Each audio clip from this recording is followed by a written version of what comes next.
قوم کے ہاتھ میں ہے ملک کی تقدیر، کون ہوگا ملک کا اگلا حکمران؟ فیصلے کی گھڑی صرف 10 گھنٹے دور۔ پریزائڈنگ افسران اور پولنگ عملے کو انتخابی سامان کی فراہمی کر دی گئی۔ ملک بھر میں 90,675 پولنگ اسٹیشنز، 2,66,398 پولنگ بوتھ قائم۔ انتخابی عملے کے 14,90,000 ارکان ذمہ داریاں نبھائیں گے۔ ہر حلقے کا غیر حتمی غیر سرکاری نتیجہ ریٹرننگ افسران کی دفاتر سے جاری کیا جائے گا۔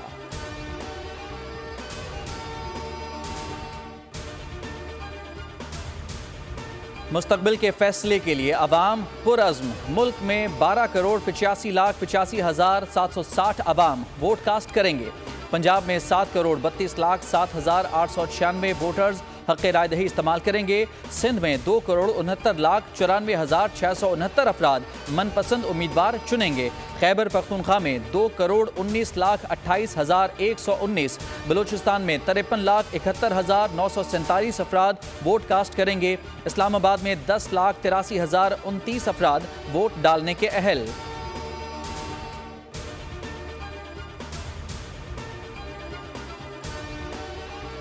کل عوام اس بات کا فیصلہ کریں گے کہ کون سی پارٹی حکومت بنائے۔ سابق وزیر اعظم شہباز شریف کہتے ہیں کہ حکومت ملی تو ہمیں ایک اور IMF پروگرام میں جانا ہوگا۔ قوم IMF کی شرائط میں جکڑی ہوئی ہے۔ معیشت کے لیے ہمیں بڑے فیصلے کرنے ہوں گے۔ معیشت کو مضبوط بنیادوں پر کھڑا کرنا ہوگا۔ ہم پر فرض ہے کہ قوم کی ایک ایک پائی بچائی جائے۔ سادہ اکثریت ملتی ہے تو وزیر اعظم کے امیدوار نواز شریف ہوں گے۔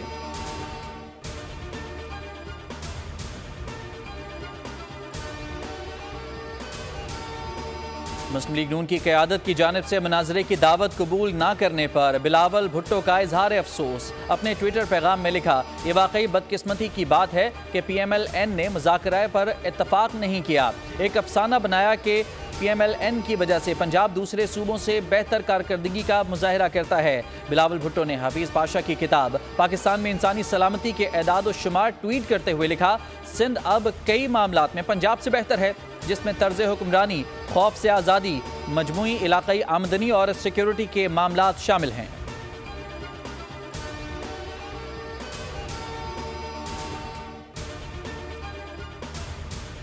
انتخابات کے پرامن انعقاد کے لیے اقدامات۔ الیکشن کمیشن کی درخواست پر کوئک ریسپانس فورس کے 1,06,942 اہلکار تعینات۔ 23,940 سیکیورٹی اہلکار مستقل ڈیوٹی انجام دیں گے۔ پاک فوج اور سول آرمڈ فورسز کے 1,30,842 اہلکار مامور۔ پولیس کے 4,65,736 اہلکار فرائض نبھائیں گے۔